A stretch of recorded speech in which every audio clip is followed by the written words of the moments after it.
War and Revolution, section. Between Repression and Transfiguration of U.S. Colonialism. Over and above the British and American empires, what is celebrated in Ferguson is Western civilization, and its irresistible expansion from 1500, i.e. the discovery conquest of America. Quote, "No previous civilization had ever achieved such dominance as the West has achieved over the rest." By 1913, 11 Western empires controlled nearly 3/5 of all territory and population, and more than 3/4, a staggering 79%, of global economic output. End quote.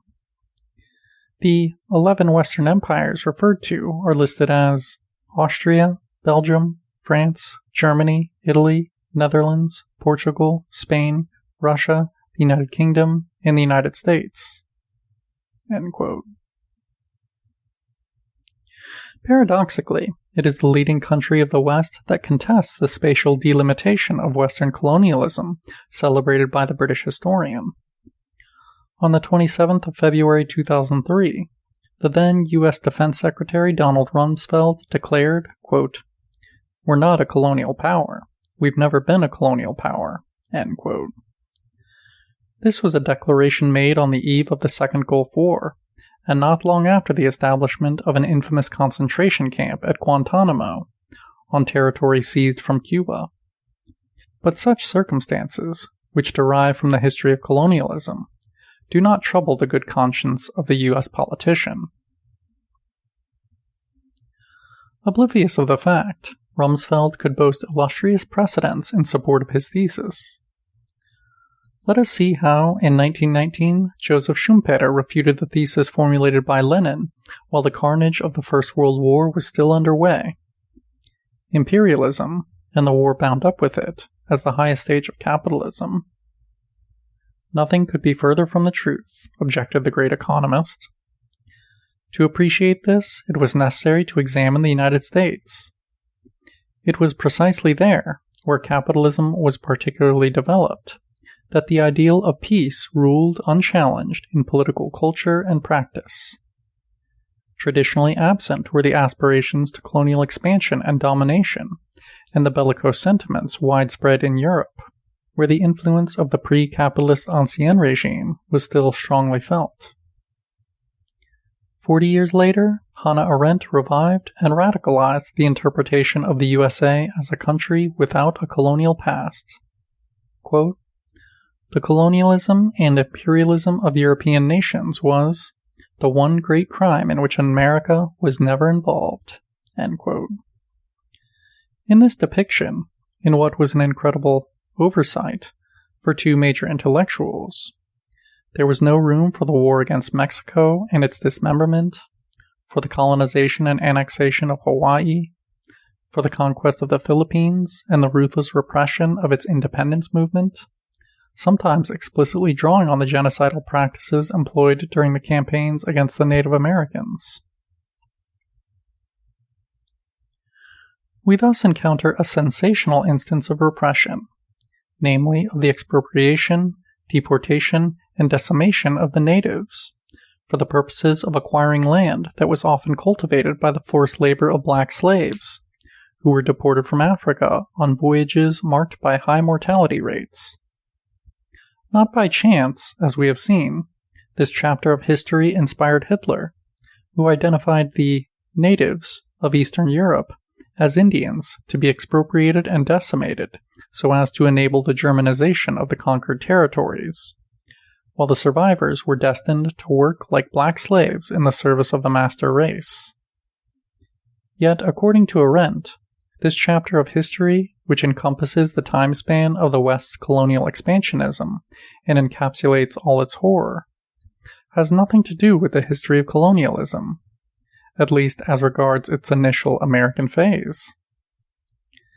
And the philosopher formulated this thesis precisely when forced to come to terms with the struggle of African Americans, who, also under the impetus of the global wave of anti-colonial revolution, aimed to put an end to the regime of white supremacy in the southern USA. In reality, far from being absent from the history of the North American Republic. The great crime of colonialism was a decisive factor at the moment of its foundation in the wake of the War of Independence. What was the underlying reason for the conflict? We may give the floor to Theodore Roosevelt, U.S. President from 1901 to 1909. Beginning of long quote. The chief factor in producing the Revolution, and later in producing the War of 1812, was the inability of the motherland country to understand that the freemen who went forth to conquer a continent should be encouraged in that work. The spread of the hardy, venturesome backwoodsman was, to most of the statesmen of London, a matter of anxiety rather than of pride, and the famous Quebec Act of 1774 was, in part, designed with the purpose of keeping the English-speaking settlements permanently east of the Alleghenies, and preserving the might and beautiful valley of the Ohio as a hunting ground for savages. End of long quote. The colonialist and expansionist impulse behind the rebellion of the British colonists in America is lucidly and proudly stated here, and Arendt and Schumpeter are resoundly contradicted. According to the latter, aspirations to peace characterize a purely capitalist country, the USA, without an ancien regime behind it. In reality, Roosevelt celebrated the foundation of the North American Republic in the name of the white race's right to unlimited colonial expansion, imposed by force of arms. We are dealing with a statesman who is prominent in the Republic's pantheon, but who hymned war as such, mocked those who shrink from blood, theorized a war of extermination against the inferior races, and referred almost with amusement to the genocide of the natives. Not only in practice, but also in theory, colonialism and imperialism have played an essential, nefarious role in the history of the USA. A professional historian cannot be unaware of all this, and Ferguson indeed observes, quote, "There were no more self-confident imperialists than the Founding Fathers themselves." End quote. To take but one example, it was George Washington who referred to the country born out of the War of Independence as a, quote, "nascent empire" or infant empire. We are dealing not only with imperialists, but with imperialists who were unscrupulous. Their priority was to rid themselves of the restrictions imposed by the British Crown on their westward expansion at the expense of the Native Americans. This was an absolutely intolerable limitation for those ruled by an, quote, "expansionist vision of the future, a vision of manifest larceny that was especially dear to property speculators like George Washington." End quote. The manifest destiny that presided over the USA's irresistible expansion in the 19th century stands revealed for what, from the outset, it really was: manifest larceny. Can one imagine a more radical demystification of U.S. imperialism, its founding fathers and founding myths? However, for the British historian, such remarks are quite the opposite of elements of condemnation or criticism. Whether his focus is on the past, the present, or the future, Ferguson continues to refer reverently to the Empire for Liberty. Possibly unawares, Ferguson joins up with the most enthusiastic champions of U.S. imperialism. In the early 20th century, Albert J. Beveridge paid tribute both to the Gospel of Liberty, which was embodied in the North American Republic, and U.S. imperialism. He dated from Jefferson, quote, "the first imperialist of the Republic, the irresistible march of the people sprung from the most masterful blood of history, who were aided by God and were in fact to be regarded as His chosen people."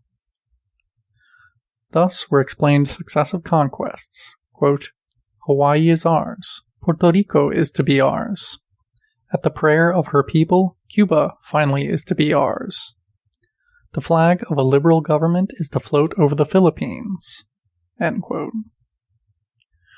Where the U.S. Senator summoned the English People's League of God to realize the permanent peace of this war-torn world. Around a century later, an analogous function is attributed by the British historian to the providential handover, whereby the American Empire replaced its British counterpart. Ferguson feels wholly at ease in the political and cultural climate of the USA in the early 21st century. Not a few voices warmly greet the empire in the process of being constructed.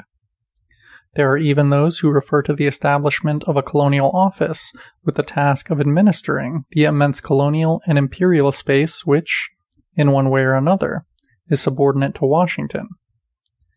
The British historian expresses his pleasure at the fact that U.S. strategists, or at least the most open-minded among them, have finally recognized the reality and necessity of empire, uninhibited by linguistic censorship. Rumsfeld is therefore wrong to adopt an anti-colonial posture. In so doing, he is at odds with the Founding Fathers. It is necessary to face the facts.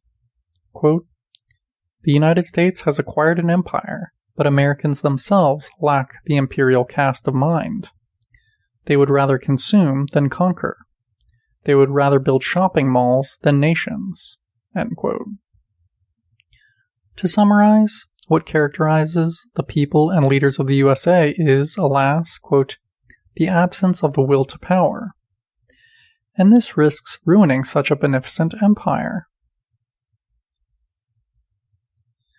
This is an episode in the history of ideology that recalls one which occurred in the USA more than a century and a half ago.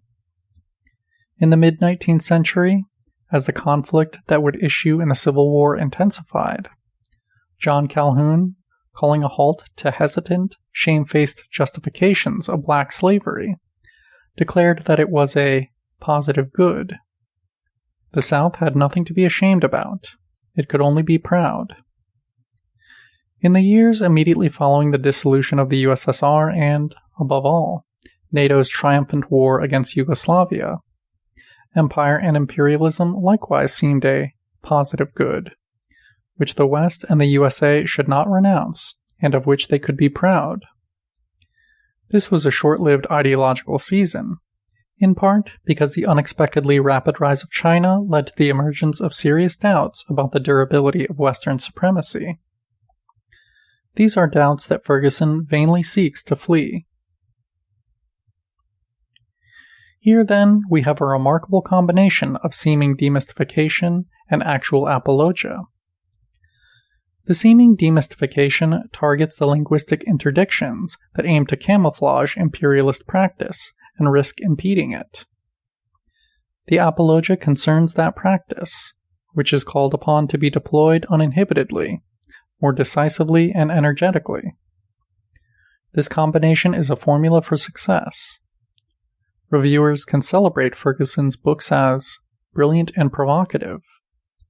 Imperial governments and chancelleries receive encouragement and can pursue, even radicalize, their traditional policy, safe from any real criticism.